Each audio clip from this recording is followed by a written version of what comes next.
আসসালামু আলাইকুম। আজকে পড়ব এইচএসসি বা আলিম ফার্স্ট ইয়ারের হ্যাঁ, একটা প্যাসেজ, সেটা হচ্ছে ইউনিট 2 এর লেসন 2।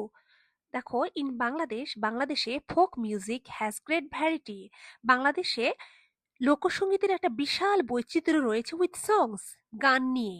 তাহলে বাংলাদেশের লোকসঙ্গীতের একটা বিশাল বৈচিত্র্য রয়েছে কি নিয়ে? গান নিয়ে। তাহলে ভ্যারাইটি মানে হচ্ছে বৈচিত্র্য, তারপরে ফোক মানে হচ্ছে লোক, মিউজিক মানে সঙ্গীত। তাহলে বাংলাদেশে ফোক মিউজিক, লোকসঙ্গীতের রয়েছে গ্রেট ভ্যারাইটি, একটা বিশাল বৈচিত্র্য উইথ সংস কি নিয়ে?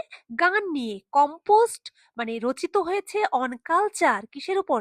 সংস্কৃতির ওপর, ফেস্টিভ্যালস উৎসবের ওপর, ভিউজ অফ লাইফ জীবন দর্শনের ওপর, ন্যাচারাল বিউটি প্রাকৃতিক সৌন্দর্যের ওপর, রিভার্স নদীর ওপর, অ্যান্ড রুরাল এবং গ্রাম্য জীবনের ওপর, অ্যান্ড রিভারাইন লাইফ এবং নদীমাতৃক জীবনের ওপর। তাহলে বাংলাদেশে কি আছে? বাংলাদেশের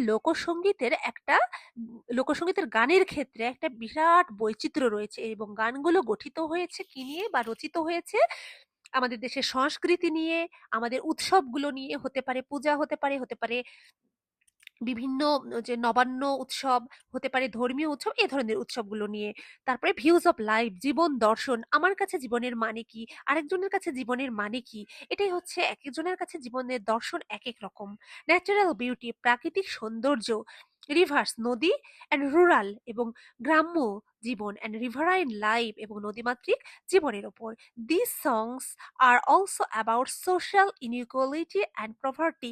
এই গানগুলো বরং কি সম্পর্কে রয়েছে? এই গানগুলো অলসো অ্যাবাউট সোশ্যাল ইকুয়ালিটি, যে সামাজিক অসমতা সেটা নিয়েও আলোচনা করে, বা সেই কথাগুলোও এই গানগুলোতে আছে, অ্যান্ড প্রভার্টি এবং